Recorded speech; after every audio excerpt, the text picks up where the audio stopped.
Good morning, everyone, and welcome into Wake and Take. It's your boy Jason, and we've got some football to talk about today. And it might not just be me, as I've got a wonderful guest. My main man, Matty Kiwoom, will be joining the show today from the trade guides, from the game plan, from all the other shows that you're seeing him on right now.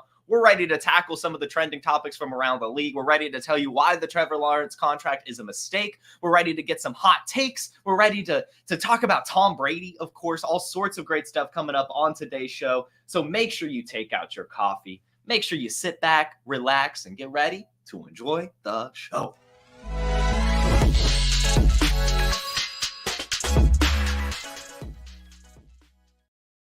Matty Kiwoom, how's it going?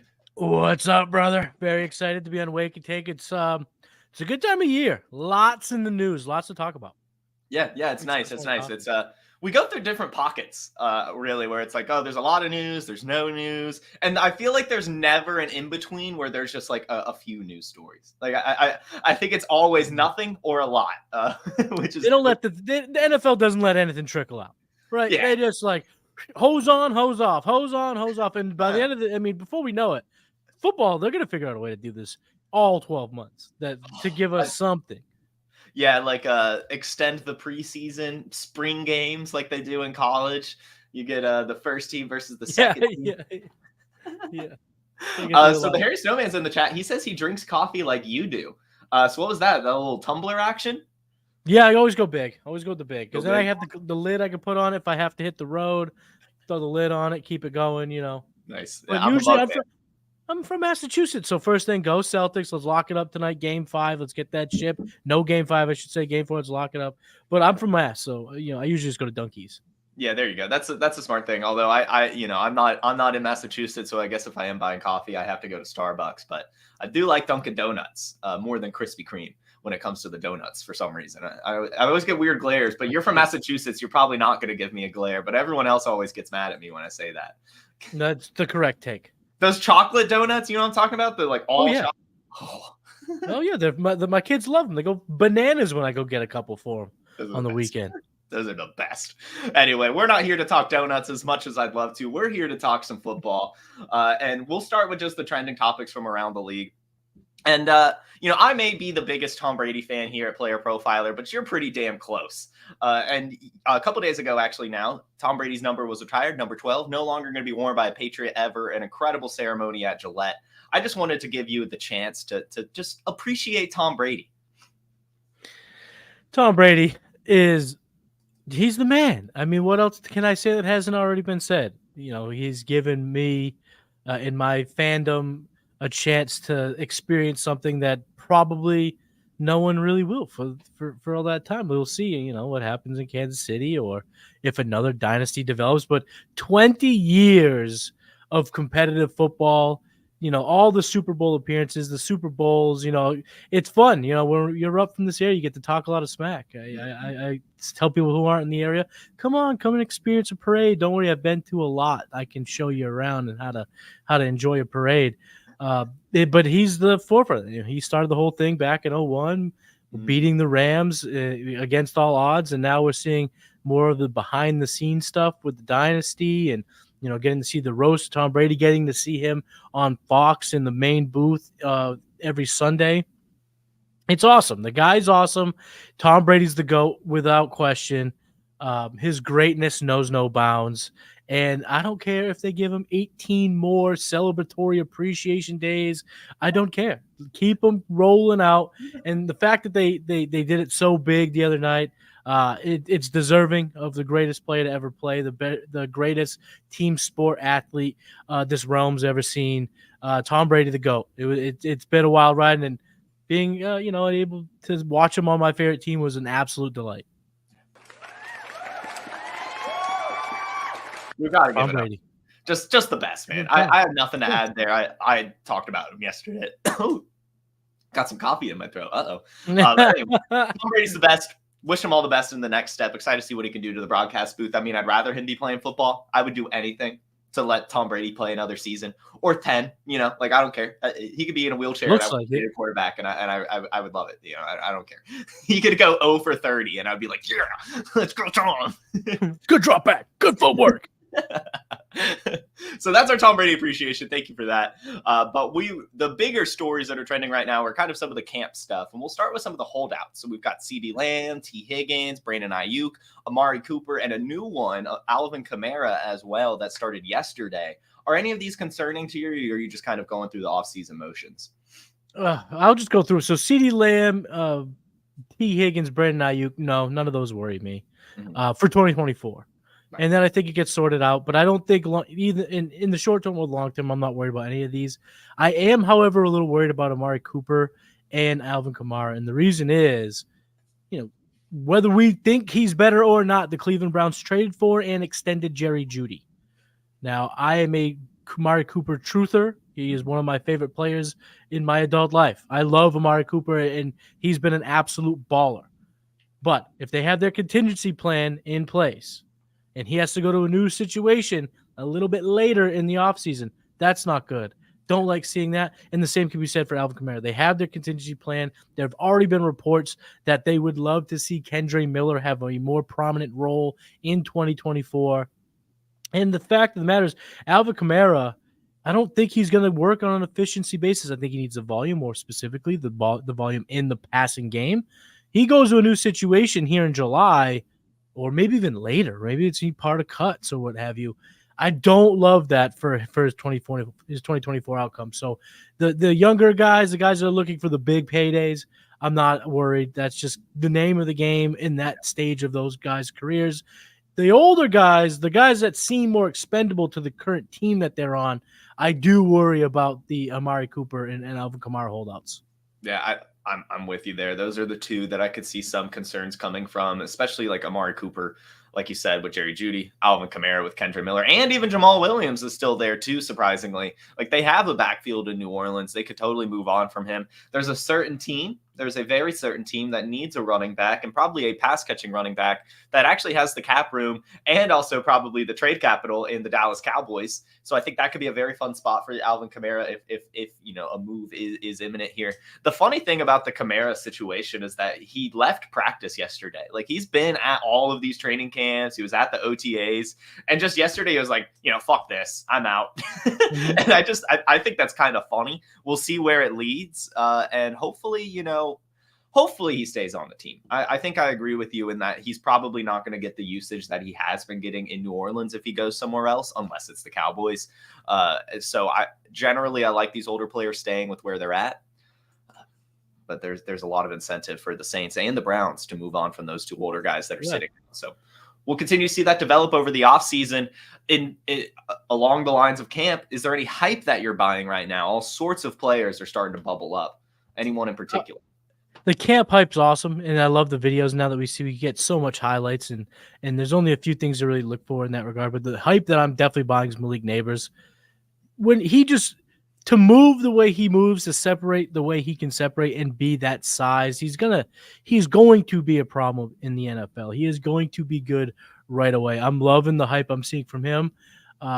The Marvin Harrison stuff is good to know, exceeding expectations, work ethic, all those things. So I'm very, very excited for that. Some of the hype I'm not buying, though. I'm not buying the Jaleel McLaughlin hype. I'm not buying that hype. That's some hype I'm just not buying. But in terms of what I am buying, Malik Nabers, give me all the Malik Nabers right now. I think that kid's going to be super special. Nice. I still haven't come around on Malik Nabers. I don't know what it is. I want to. And this is wrong, right? You shouldn't wait for it to happen with athletes like that, but that is kind of where I'm at with Malik Nabers. I don't know if I believe you can't wait with those guys because you can't. It's the Jamar Chase corollary. It's just we all had a window to buy at a value, and he couldn't see the football, and he needed the college white lines on the ball to even see it. We had a chance to buy at value, and it took mere seconds for that window to close. And we talked about in this last episode of Trade Gods that came out Wednesday night that we were buying Jamar Chase, not even because the value was there, but because the window might even be cracked open even ever so slightly. So this is true. If you have an inclination on these prospects, you got to get in early. Yeah. But as we talked about also on that Trade Gods episode, I'm just a big Rome Odunze guy and really feeling that hype. So I'm leaning into him and Marvin Harrison Jr. right now out of my rookie receivers. But yeah, I mean, the athleticism is just so hard to deny for Malik Nabers. And with everything coming out of camp, it really does seem like he's about to kind of light the world on fire. We have a question here. Would you take Malik Nabers over A.J. Brown yet in Dynasty? I have Malik Nabers over A.J. Brown. I think I have Malik Nabers at wide receiver 5 in Dynasty right now. Wow. I'm all in. I mean, hey, you kind of have to be, right? So the Harry Snowman says along the Jaleel McLaughlin, you aren't buying that the Broncos are cutting Javonte Williams, I guess. Before we get into I'm not either. We talked about it actually on Trade Gods, what was it, a few weeks ago? We are not touching this Broncos backfield. There is just no point. It is way too muddy right now. I agree. Yes, you could be right? But like, even then, what does it mean? Like, if Audric Estime becomes the bell cow and you got him right now for your 3rd round rookie pick, what does that really mean, right? Like, this is probably a bad offense. It's probably a committee, even if there is a main guy. And there's probably not a lot of rushing touchdowns to go around on this offense either. So I am totally happy attacking some of the other ones. And at the very least, just waiting to see who takes over, right? And then that way I can just go in and scoop and maybe pay a little bit more than what it is now, but not like a roster destroying type overpay or anything like that. Like, I still think even if someone establishes themselves, they're going to be attainable because we're talking about a bad offense and an unproven running back. So I like fading it right now, especially the Jaleel McLaughlin, just because, I mean, it kind of came out of nowhere. It was Blake Watson a few weeks ago. It's been Audric Estime before that. It was Javonte Williams is looking good. Jaleel McLaughlin even, like, it's someone else every week. So just stay away. And we'll see what happens. I will forever be uber skeptical of the undrafted running back after my man James Robinson went over Iraq 2 years in a row and then was cast aside like he was not even a valuable member of a football team. So if that is how little these NFL franchises kind of look at an undrafted running back, I'll let all the hype happen. You can get all the shares that you want. You can have them. I don't care. Because like you said, even if someone emerges late in the season, the price isn't going to be astronomical. The sellers will be looking to sell, and you'll be able to buy that. So I agree with you there. I think that's a great call. Really, both of them. Even if I'm not totally on Malik Nabers, I still get it and love it. It's just I'm a little trepid, and that's fine. You know, I'll probably get burned by it, and that's just something I'll have to live with. So speaking of a team that might be getting burned, let's just go ahead and discuss it. Trevor Lawrence yesterday. Big blockbuster contract, 5-year extension worth up to $275 million, averaging out at $55 million a year, 200 of it guaranteed, and I guess 142 of that 200 guaranteed at signing. Basically, he's tying Joe Burrow as the highest paid quarterback in the league. Joe Burrow did get more guaranteed though, so we'll put him at second. That's what we'll officially say here, but it's literally almost the exact same contract. It's like a few million more that Burrow got. Can you imagine? Just getting only a few million more dollars. Just only. Only. If only. But when you saw this contract yesterday, or even this, just when you saw it, you know, what were your first thoughts? My first thoughts was if I was a Jacksonville Jaguars fan, I would be very nervous about this team going forward. And this is not an anti-Trevor Lawrence take. I built it all up to sound that way. It is not. I think paying Trevor Lawrence at the top of the market makes sense. It's not about what the QB is worth. It's about what the market tells you. And would I want to retain the services of Trevor Lawrence if I was building an NFL franchise? Yes. And what that would cost is the contract that he got. So I'm okay with the contract. Why I'd be worried is Trent Baalke. If Trent Baalke is at the helm, I think that there are some real dark days ahead in the next few years because he is not a good team builder, and you have to be uber careful. This is now the most difficult. I don't think you could talk if you were able to get the ears of executives around the league, right? I don't think anyone would tell you that it's easier to build a team after you have to pay the quarterback. And that's where Trent Baalke and the Jaguars will be, starting in just a couple of years. They will have a very tight window to win. You have to now win on the margins. The margin for error all of a sudden becomes a little bit more tough for this franchise. And after watching his drafts, after watching this past year's draft, knowing that this was down the pipeline, how can you have confidence that Trent Baalke will do the right things? He double paid double paid in a certain role, with Gabe Davis and Brian Thomas, and that's not a reflection on either player. I think if you choose one, it makes sense. To choose both, it sucks. It's a horrible decision. Then you go ahead and they're gonna have to pay Trevor Etienne or let him go. I would guess they pay him, which is a big mistake to overpay a running back when they don't have a great offensive line. Their secondary and the defense is atrocious. Yeah. And now you look at this division. All of a sudden, Jason, this AFC South is looking razor sharp. We know the Texans are going to be there. The Titans, I think, are going to be a very underrated type of team that surprises a lot in 2024. And then, of course, the Colts. We all expect them to take a step forward now in year 2 of the Anthony Richardson regime. And now you just look at this team where they're not going to be able to shoot their way out. They're not going to be able to pay the way out of it. They have to be good drafters. They have to do what the Chiefs have done. They have to do what the Ravens have done. And I think in a couple of years, we'll go to realize that the Packers did it the right way too. But once you get into that fat contract for the quarterback, you have to be uber careful, and you have to kind of just thread the needle. And I don't trust Trent Baalke to do that one iota. I think you're right.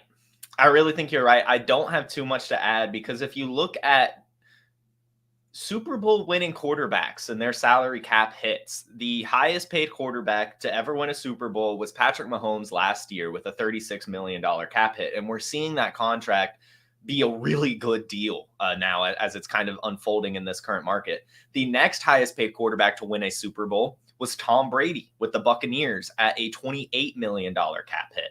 The third highest paid quarterback to win a Super Bowl, Matthew Stafford with the Rams at a $20 million cap hit.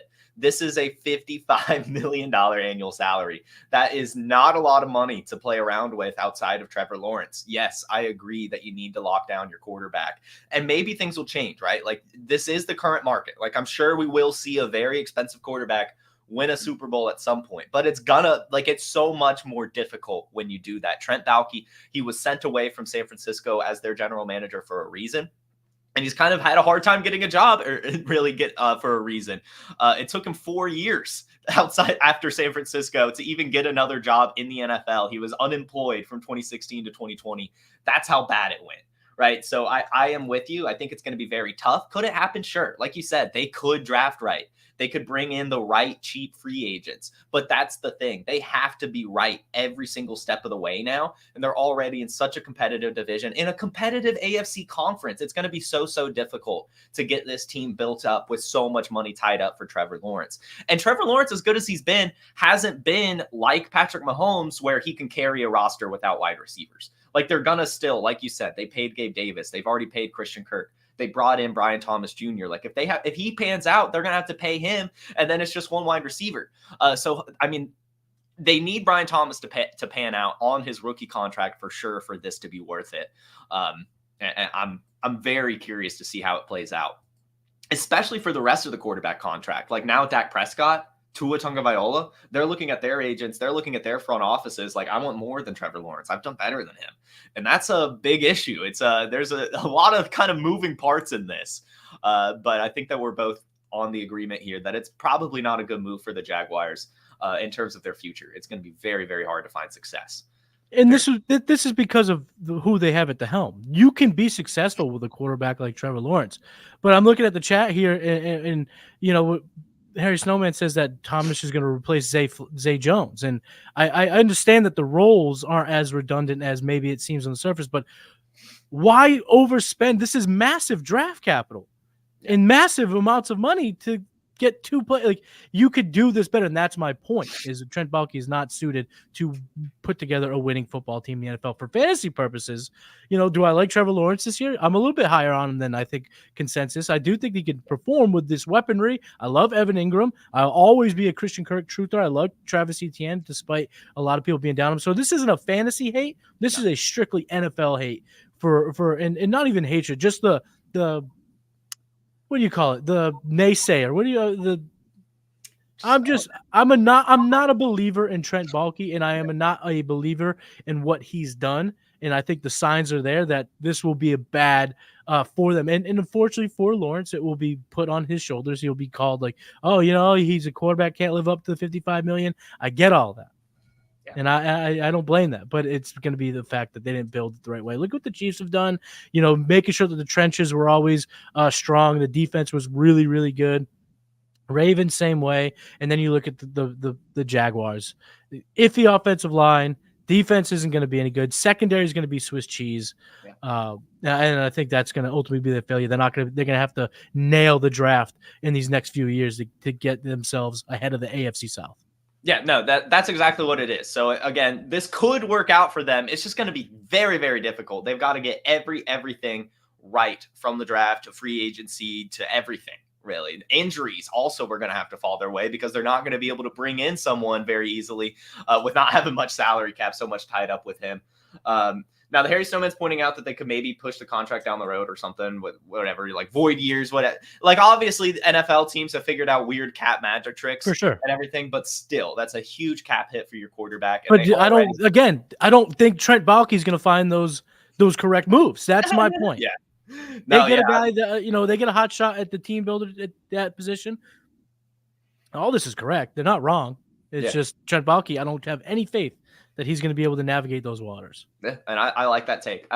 So I guess just to sum it up, guys, we think that Trevor Lawrence especially is going to be fine, if not even better, as he's going to have to put the team on his shoulders. So that would answer the question of if we should be selling him in fantasy. I think our answer would be no. I think you've got to hold on to him and maybe even buy him. Really, he's not crazy expensive.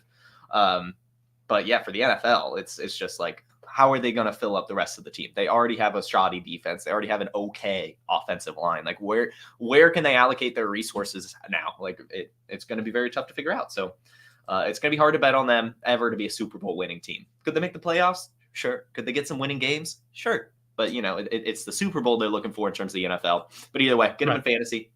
And maybe they'll just fire Trent Baalke at some point and they will figure it out. But for now, that would be the hope. If I was Jacksonville Jaguars fan, that would be my hope. So that's where we're at. Anything else to add on Trevor Lawrence before we move on to your takes?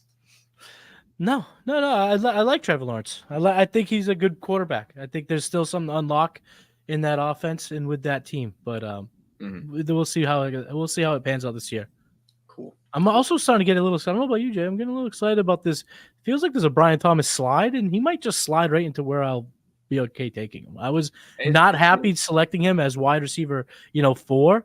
If I can get him a wide receiver 5, 6, 7 in a rookie draft, now we talking on some value. Yeah, I mean, I want some Brian Thomas. I don't have any shares of him yet because, like you said, he was kind of. I mean, some people were taking him, like you said, 4th. So I saw one league someone take him over Xavier Worthy. So it's been hard to get him. But if he could slide down a little bit, I'm with you. Currently, my take is I'm going to wait to buy Brian Thomas until like week 2, week 3, because he's probably going to start off slow. I imagine. Again, that could burn me. That could burn me totally, but I assume give him a month. There'll be a spike week and probably 3 duds, but that's when you can kind of start articulating a nice little buy package. Yeah. Cool.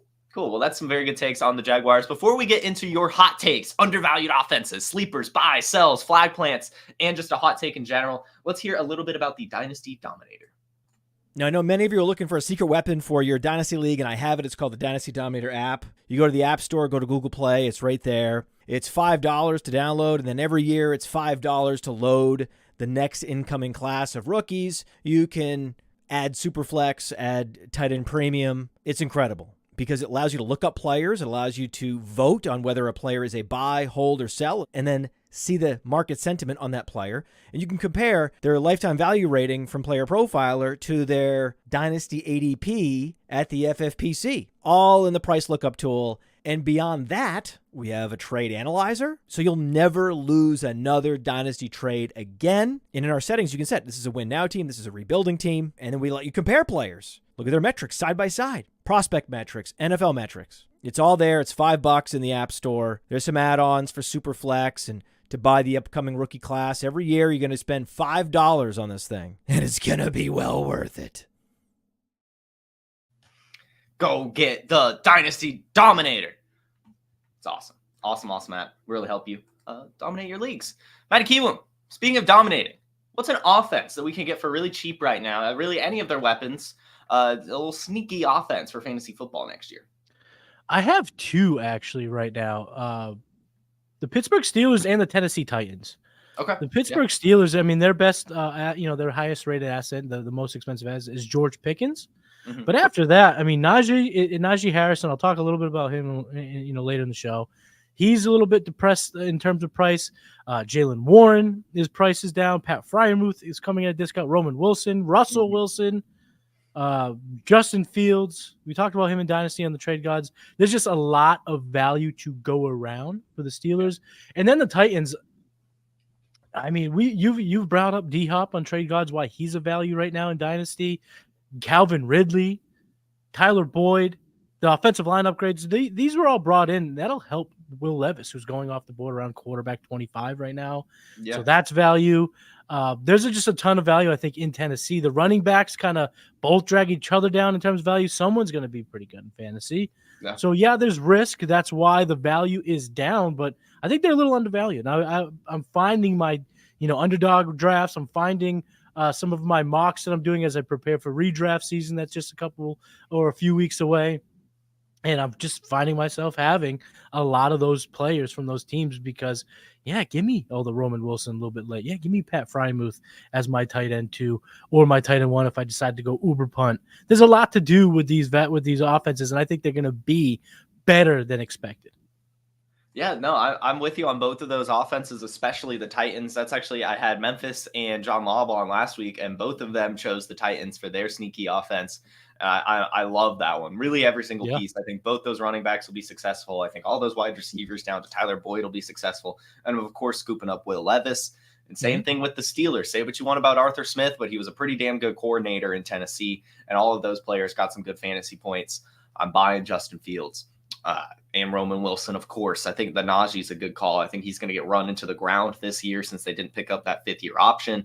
I to there's great value to go around on both of those offenses. So good picks, Maddie. Go ahead and move on from a sleeper offense to just a sleeper. Who's a player we're snoozing on? The player that I'm going to go there is actually up in my neck of the woods, Demario Douglas. Pop Douglas for the New England Patriots. Right now, he's going right around pick 200, 197.2 on Underdog. That's wide receiver 78. He's got a ton of value right now. In terms of our lifetime value score on Player Profiler, so you're looking at the market indicator, you're able to get him for a round 3. You're able to, if your rookie draft has already happened, move a Jalen McMillan type player to get him. The price is there in all accounts. And Pop Douglas is getting a lot of praise up here at Patriots OTAs and minicamp, where they have a lot of unproven wide receivers, and himself included. He's only a second-year guy, but Jalen Polk has some ups and downs. Javon Baker's had his ups and downs. Juju Smith-Schuster's had decent practices. But the guy that looks shifty, the guy that looks playmaker, the guy that has been super impressive is Pop Douglas. And whether it be Jacoby Brissett or Drake May for a majority of 2024, I think they were seeing a guy falling into a role that's going to see anywhere from 120, 125 targets. And for PPR leagues and PPR formats, I think that's going to be a good chance at 1,000 yards, 5-6 touchdowns. He's going to end up becoming a wide receiver 2-3, and you're getting him now right around pick 200. Yeah, I like that call. It's been tough for me to pick a Patriots receiver. You're very brave for this one, to call back to our Trade Gods episode a few weeks back.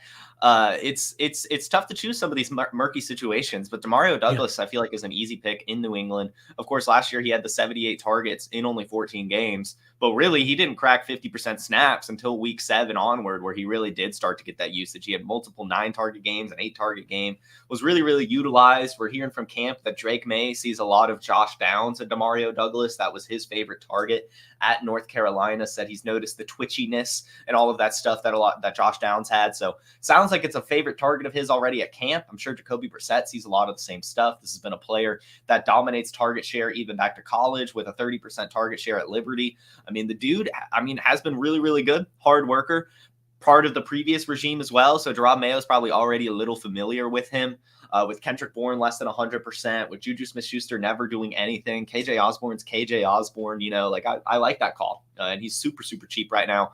ADP of 179 on Underdog right now. And you already mentioned the dynasty prices. So this is a guy, really all the Patriots receivers, probably it's worth taking shots on, but I think especially Demario Douglas. So it's a good call. Good call. Pop Douglas, baby. Pop Douglas, man. Are you taking shots on Tyquan Thornton? No. No. No. We'll go ahead and move over to the buy and sell. Pick your number one. You could go with your buy, your sell first, either one. But who's at the top of your list for either category? I'll start with a buy. Okay. I'm buying Travis Kelce. I don't give a rip that he's 34 years old. I don't give a rip that he's coming off of supposedly his worst or a down season. I'll use the words that other people have echoed. He was still tight end one on a points per game basis. He said he's going to do it till the wheels fall off. He has every motivation to come in healthy, come in ready to rock. This team's looking to three-peat. And now the offense around him, it's gonna make it a lot tougher for defenses to key in on him like they have in the past, given the the ridiculous amount of speed on the outsides with Xavier Worthy and now Hollywood Brown, Rashee Rice. Whenever he gets back from the looming suspension, he's going to be another factor. There's a lot to go around in terms of who to cover. So Travis Kelce is going to be able to find the seams, find the holes, and produce on a massive scale. Yeah, I like it. Look at his dynasty price right now, too, Jason. I mean, according to the market indicators over on PlayerProfiler, you're able to move, take a couple of your bench guys that might have some hype right now at this point of the year. Your, rookie running back, your Ray Davis or a Kendra Miller, that type of running back, and you just take a Dalton Schultz, you smash them together, and you're going to get Travis Kelce on a contender. I mean, the market is just so down on him because I think it's because we had such a surge in young, exciting tight ends last year that it's just caused like a hyper deflation of his value. But I'm buying. If I think I can contend in 2024, he's the first place I'm shopping. I'm going to get Travis Kelce. I like it, especially since that interview that you mentioned where he came out. He wants to play till the wheels fall off. He said to put the load on him. Like I buy every single word that he's saying when it comes to that. He's just that type of person and that type of athlete where he's just going to give it his all until he can't anymore. He just signed that extension. Originally, I thought, it was just to do it. But it's really, to me, seeming like he wants to finish out that extension at least. So you probably get 2 more years out of him. But at the very least, 2024 is going to be a pretty decent season, like you said. I think that's an easy buy at his current value. And I'm totally okay taking Brock Bowers, taking Trey McBride, taking Dalton Kincaid, and seeing what kind of chair you can get on top of Travis Kelce if you're competing. Because I think it could probably a pretty big one. Probably you might get a second sundae, a second scoop. Yeah, a whole other ice cream. Yeah, you might get quite a bit. I want to ask you this because I haven't had it happen to me yet. I have not had a player. Actually, I guess I had Tom Brady retire, but that was kind of easy to see coming, I guess. But whatever. And quarterbacks, it doesn't matter. If you have Travis Kelce on your roster and he retires, have you already kind of thought about how you might be kind of attacking that situation? Like, are you maybe getting like Jared Wiley or something on your roster now, or are you just kind of gonna suck it up and figure it out when it happens? Yeah, I've definitely tried to get a couple of, some young talent, but like we've talked Jelani Woods, that's a potential. The tight end position can be such a crapshoot year to year that I just haven't been overly concerned. Now, I've definitely, in the leagues in which that I have had Travis Kelce, I've made sure that tight end is strong for the future also, because when you have Travis Kelce in your team, he's such a massive reason why you can win fantasy matchups. So like in one league, the Dynasty Roundtable League, I double tapped tight end, took Mark Andrews and Kelce. So I had my contingency plan. In others, I've made sure I've gotten Kyle Pitts or something of that nature. And then my rookie drafts, I've been trying to trade into the first round to get Brock Bowers to have that contingency plan, but it's very expensive. And so far, I've been unsuccessful in most attempts. So, yeah, getting a guy like Jared Wiley, throw him on the back end of your bench or put him on your taxi squad if you're in a deeper dynasty league. Jatavian Sanders, Ben Sinnott, you make the plans because it's if you have Travis Kelce and you've been successful rostering Kelce, it's such a difference maker that you have to game plan or your team could absolutely crumble. Yes, and I did want to. I'll ask you too. I know you're kind of in these college streets and stuff. John Lobb last week was saying that the next year's tight end class is horrid, and recommended to go ahead and start getting some of this year's rookie tight ends or just some of the younger ones in general. So I did want to remind the audience of that. If you're sitting with Travis Kelce, maybe don't look towards next year's draft. Although I'm not totally sure myself, as I'm not totally researching next year's class. But that's what John said.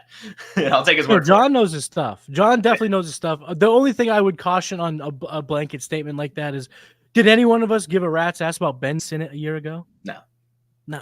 So I mean, these guys do come out of the woodwork. They can play up to a level where we do get excited about particular tight ends. That is fair. That is fair. That is fair. So, Matty Kiwoom, who are you selling right now?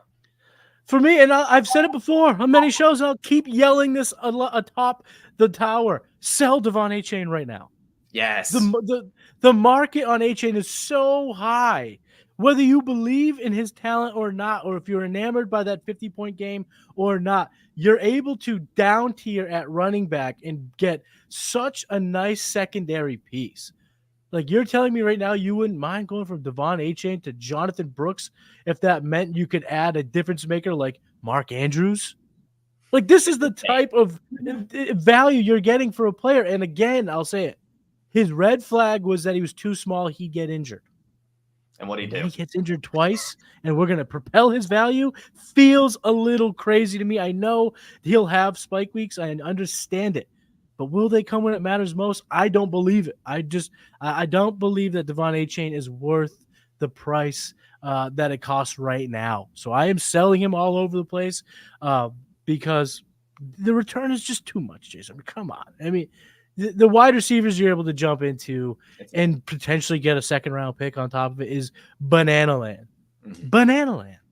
Yeah, no, I love it. I love it. And this is coming, both of us really, we were so in on Devon Achane last year with that landing spot. It was just incredible, even with the size concerns. Like the price was perfect for him last year. It really, really was, and it panned out.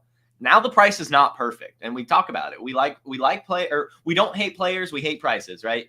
And it's right. as good of a player as Devon Achane probably is, and has shown us, there's still two other running backs on that depth chart that are probably going to get some volume, and there's probably going to be spike weeks interchanging between Raheem Mostert, Devon Achane, and Jalen Wright. And right now, Devon Achane is like RB6 in Dynasty. Like, you could conceivably use him to get Breece Hall, Bijan Robinson. You don't have to add too much to get over there. You could probably swap him for Christian McCaffrey, maybe. Like that's what we're talking about here. It's insane. I think we've gone too far, and I'm with you 100%. I'm selling Devon Achane, whether it be a down tier or upgrade or switching positions. I think that there will be a buying window for him much cheaper. Maybe not much cheaper, but cheaper than it is, in when the season comes around, and either he gets injured or Raheem Mostert has a spike week, and the snap share isn't what people are hoping for. It's not going to be perfect for him next year, and you're going to be able to get him for probably, I would say, maybe like RB15. I feel like is more fair. Maybe a little higher, like 13, but 6, 7. I think that's a little too high. Like, I would much rather get Kenneth Walker and Jackson Smith-Njigba for my Devon Achane. Like, that's awesome. Like, I would feel so great about that. Anyway. Good calls, great buys, great sells. Go ahead and head over to the rookie section. Who are you planting your flag on? Before I plant this flag, I just want to talk to BK in the chat. He's asking what wide receiver, and I need to make this point. If you're looking at market indicators like on PlayerProfiler, Keep Trade Cut, you're in the neighborhood of Malik Nabers, Chris Olave. You could get a Jalen Waddle, Roma Dunze, DJ Moore. You're now able to get a secondary piece if you take on a Zay Flowers, a Devontae Smith, a Brandon Ayuk. The value is crazy. The value is crazy. Another reason why I was selling Devon Achane is my rookie flag plan. Jalen Wright. Jalen Wright, Tennessee running back, now on the Miami Dolphins. There are certain coaches, right, that just utilize certain player traits, and they just get the most out of them. Mike McDaniel, it's speed. And he traded up to take Wright. Yeah. Wright is at least the heir apparent to Raheem Mostert's role. Raheem Mostert had 20 touchdowns last year. Not saying that Jalen Wright is going to have 20 touchdowns, but if he has 16 in a given year, will we be psyched? If he has 12 in a given year, if he has 8 in a given year, do you understand what I'm saying? Is he doesn't have to have 21 if he has this role to be very good. Yeah. And I think that he is knocking on the door of that happening in 2024. Mostert over the age apex. Devon Achane, we said last year, injured twice. And I think in a perfect world, at some point this year, Jalen Wright is now Mostert. Mostert can kind of spell him, and then Achane, they keep him healthy. They keep him at 10 to 12, maybe 13 touches a game, while Jalen Wright takes a little bit more than that. Mm-hmm. And he's got that home run ability. We see a guy with 4.38 speed, 95th percentile burst, 95th percentile speed score. He's got the requisite size, more size to carry a workload. He's 5'11", 210. He's probably the biggest back in terms of those three. Mostert, again, a taller, skinnier type runner. I think that you're able also to bring him in at around pick 150. He's coming off the board so late in UD and best ball, and the spike weeks will be there. So in my best ball leagues, I mean, this is no brainer. But in my rookie drafts, I'm willing to take him in the second round. I'm willing to move in to the second round, move off of veteran running backs, and to ensure that I take Jalen Wright. He's going to be my flag plant this year because I think at this position on this team, he's not going to be asked to do a ton, but what he's given, he's going to be able to do a ton with it. So I like Jalen Wright across all borders. Yeah, he has the speed of all the running backs on the Dolphins, maybe like slightly slower, but we're talking like half a mile per hour difference, like maybe slightly slower, but where he makes up for his slightly less speed is his like 20 pounds of weight on those guys. Like he's just so much heavier. He has the actual build to where, I mean, like there's a world where he's the bell cow in Miami. Like I don't think that would be a shock to many people. If there's injuries, to Mostert and Achane, yeah, I think he has the capabilities of, even at Tennessee, he was in a platoon. So he's not the guy you want to give the ball to 25 times. But if you could give him 15 and 18 total touches and he breaks one away, I mean, just go look at his highlights, what he's capable of against big-time SEC defenses. He could just split defenders and be gone. Yep. Does he have Achane speed at the top end? No. But like you said, 3 inches taller, 20 pounds heavier. There's a give and take into what what makes a good running back. And I think Jalen Wright has a lot of those boxes checked. And the path is a lot clearer than I think people want to admit. Oh, it's 100% way clearer. At worst, he's the RB2 in 2025, right? Like at worst. And I think that there's even a better chance that he's RB2 this year too. That's my rookie RB3 right now. Actually, I have him right behind Benson, Brooks, Benson, Wright. Screw Corum and Vidal. It's right for me. I really like that landing spot. I think it's special. Great flag plant. Matty Keewan, why don't we close the show with a little bit of a hot take for this season? All right, here's my hot take, and I mentioned the defense earlier. The offense being undervalued earlier.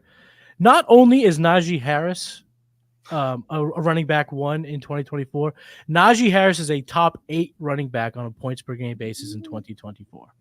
Ooh, I like it. The volume's going to be there, right? The volume's going to be there. Arthur Smith loves the big bruising running back. He's going to be able to utilize that big bruising running back in Najee Harris. And like you said, now he's playing for a contract. Now he's playing for his next, that next payday. And the Steelers don't have to pay him. They didn't extend that 5th-year option. So they're going to want to use him. Arthur Smith, the way he succeeds in the NFL is using a running back like Najee Harris. And I think Najee Harris goes bananas in 2024.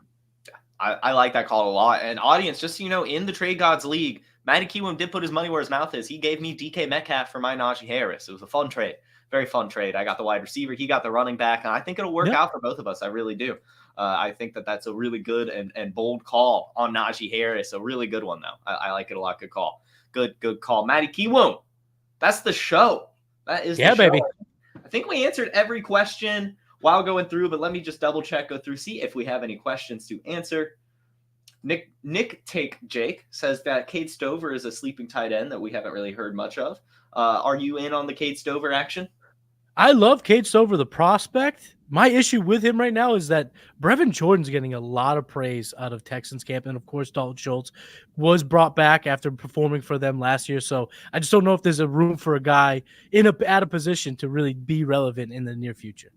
Yeah, and I'm kind of with you. I know he has the connection with Stroud. That's kind of the only thing that's kind of drawing me to him. But he wasn't like a great receiving tight end. Like he was I think he's just kind of going to be a body there. It's really hard to make a name for yourself as a tight end in this league. Like it's very, very difficult. Takes years sometimes. Especially when the situation, like you're already behind 2 people already. It's a tough bet to make, even if some of the stuff do line up. It could happen, but I don't think I'm necessarily betting on it this season. And that is it for the questions, I believe. So, Matty Keewan, why don't you tell the people where they can find you? Over at PlayerProfiler.com, we're doing these combo articles, and they've been a ton of fun. Jason and I have both participated in that, so get a look in that. The draft kit is on the horizon, so be on the lookout for that. Did a bunch of write-ups there. Trade Gods with Jason every Wednesday. The game plan on Saturday this week, I got my man Iowa Mike, Mick Nutt, and Mike Crystal from South Harmon coming over to the game plan. We're talking Dynasty trade markets. It'll be a good conversation. Blue Chips is on hiatus. Futurecast is on a bit hiatus with the OG Theo Greminger, but but that will be coming back. And then, of course, the Hurdle on Tuesday nights with Cody Carpentier. And if you just can't get enough, head over to thedraftrankings.com. Yeah, all of the stuff that Matty Kiwoom is putting out is incredible. Go follow him on all the social media channels. Go check out all his work. You will not be disappointed. Really great stuff coming from Matty all the time. Incredible work. Thank you for joining me today. Audience, make sure you... Right. I mean, my Trey God brethren, you're hopping on this show whenever you can, right? Of course. But audience, make sure you hit that like button. Make sure you subscribe to not only the Player Profiler YouTube channel, but also the Player Profiler news channel. Follow Player Profiler wherever you get your social media. Follow me at JFootballWine wherever you get your social media. And make sure to subscribe to the Wake and Take podcast via the link in the description. You all have a fantastic Friday and a wonderful weekend. I'll see you all Monday. Peace.